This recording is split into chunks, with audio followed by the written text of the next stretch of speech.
চৰ্দি কাহ আৰু জ্বৰ কি আৰু ই কেনেকৈ হয় ইয়াৰ ঘৰুৱা আৰু এলোপেথিক চিকিৎসা খুসখুসিয়া কাহ চৰ্দি আৰু জ্বৰ বৰ আমনিদায়ক ছেপ্টেম্বৰ আৰু অক্টোবৰ এই সময়খিনিত প্ৰতিদিন শেষ ৰাতিৰ ঠাণ্ডাই জনাই দিছে শীত প্ৰায় দুৱাৰমুখত শীত আৰম্ভৰ এই সময়খিনিত চৰ্দিত কম বেছি প্ৰায় সকলোৱে আক্ৰান্ত হয় আৰু চৰ্দি লাগিলেই ইয়াৰ অন্যতম লক্ষণ জ্বৰ আৰু কাহ দেখা যায় বন্ধুসকল মনত ৰাখিব চৰ্দি কাহ আৰু জ্বৰ হৈছে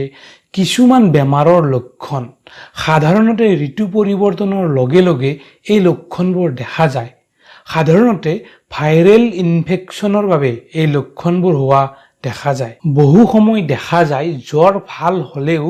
কাহ আৰু চৰ্দি সহজে ভাল নহয় কাহ চৰ্দিৰ যন্ত্ৰণাৰ পৰা মুক্তি পাবলৈ ঘৰুৱা কিছু উপায় আছে খুসখুসিয়া ধৰণৰ কাহ আৰু চৰ্দি কমাবলৈ কিছু প্ৰাকৃতিক উপায় অৱলম্বন কৰি সহজে নিৰাময় কৰিব পাৰি তেন্তে আহক বন্ধুসকল প্ৰথমে ঘৰুৱা উপায়ৰ বিষয়ে আলোচনা কৰো তাৰ পিছত এলোপেথিক চিকিৎসাৰ বিষয়ে আলোচনা কৰিম আদা চাহ ৰাতি শোৱাৰ আগত একাপ আদা চাহ খাব পাৰে আদাৰ এন্টি ইনফ্লেমেটৰী উপাদানে গলৰ ভিতৰৰ অস্বস্তিকৰ অনুভূতি দূৰ কৰে হালধি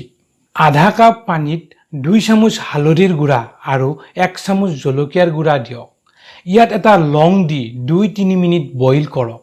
তাৰ পিছত ইয়াত 50 গ্ৰাম মৌ মিহলাই লওক এইখিনি নিয়মিতভাৱে কেইদিনমান খাওক মৌ শুকান কাহ প্ৰতিকাৰৰ বাবে মৌৱে বিশেষ ভূমিকা লয় 1 চামুচ মৌ প্ৰতিদিন 3-4 বাৰকৈ খাব পাৰে বিশেষকৈ প্ৰতিদিন ৰাতি শোৱাৰ আগত 3 চামুচ মৌ খাওক শিশুৰ ক্ষেত্ৰত 1 পৰা 2 চামুচ হ'ব পাৰে ইয়াৰ পৰিমাণ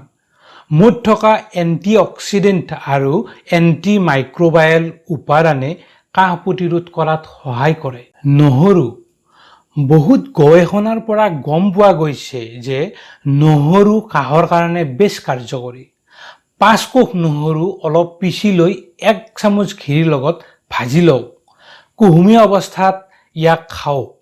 নহৰুৰ এক্সপেক্টৰেন্ট আৰু এন্টি মাইক্ৰোবায়েল উপাদানে কাহ উপশম কৰে পিয়াজ